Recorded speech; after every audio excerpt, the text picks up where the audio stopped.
একটি মেয়েকে পটাবার জন্য আমি বিতর্ক করেছিলাম।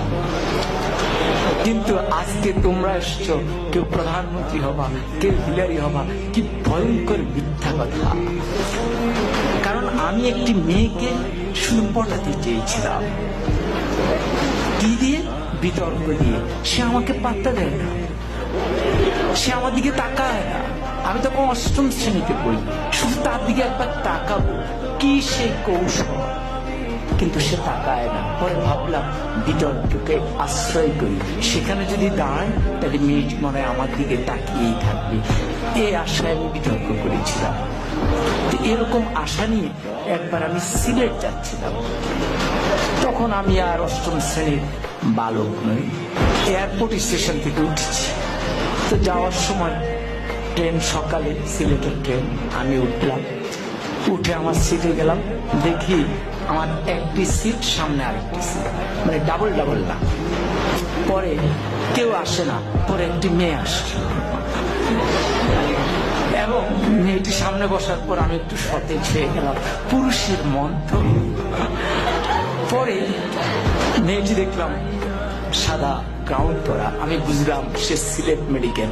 তাহলে ভাবলাম যাক, মান সম্পন্নই হয়েছে। এরপরে ট্রেনে গিয়ে যাচ্ছে, আমার মনে কত কিছু আসে, কত ভাবনা আসে, কিন্তু আমি তো কথা বলতে পারতেছি না, খুব আনইজি বোধ করছি। কি করব? ট্রেন যায় ভিড়লো আখাউড়া স্টেশন। আখাউড়া তো নাম শুনেছো না? তো পরে আমি আখাউড়া স্টেশনে গেলাম। যাওয়ার পর হঠাৎ আমি তো মেয়েটার দিকে তাকানোর চেষ্টাই করি, কিন্তু মেয়েটা করে কিনা আমি ঠিক বুঝি না। তো হঠাৎ করে একজন আসলেন, এসে বললেন, ভাই লাগবে? আমি বললাম না, আমার তো খেয়াল মেয়েটির দিকে। এরপরে উনি একটু দূরে গিয়ে দাঁড়ালেন। এবার আরেকজন আসলেন, উনি এসে বললেন লাগবে? আমি বললাম না। এবার উনিও গিয়ে দাঁড়ালেন, কেউ যাচ্ছেন না। তৃতীয় একজন একটু মোটা, সে আরেকটু ধমকের সুরে, লাগবে? আমি বললাম না। এরপরে চতুর্থ জন আসলেন, উনি এসে বললেন, ভাই লাগবে তো? আমি বললাম না না। এখন এই যতবার লাগবে বলে মেয়েটি ততবার পলকে পলকে আমার দিকে তাকায়।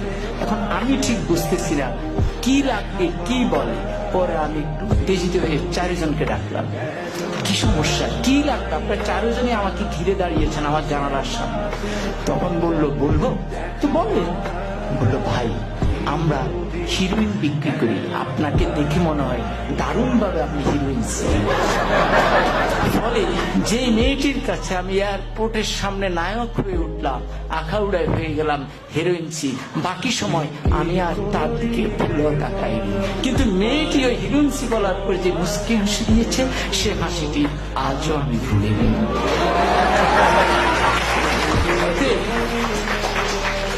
অতএব বিতর্ক ঠিক এই জায়গায় ওই সূক্ষ্ম হাসিটি সুন্দরভাবে মনে রাখবার জন্য আজকে আমরা তোমাদেরকে ডেকেছি। জোর করে মেয়েটিকে উঠিয়ে নেওয়ার জন্য নয়, তার ওই সুন্দর হাসি নিয়ে আমি আমার জীবন পার করে দিচ্ছি। বিতর্ক আমাকে এই জায়গায় শিক্ষাটা দিয়েছে।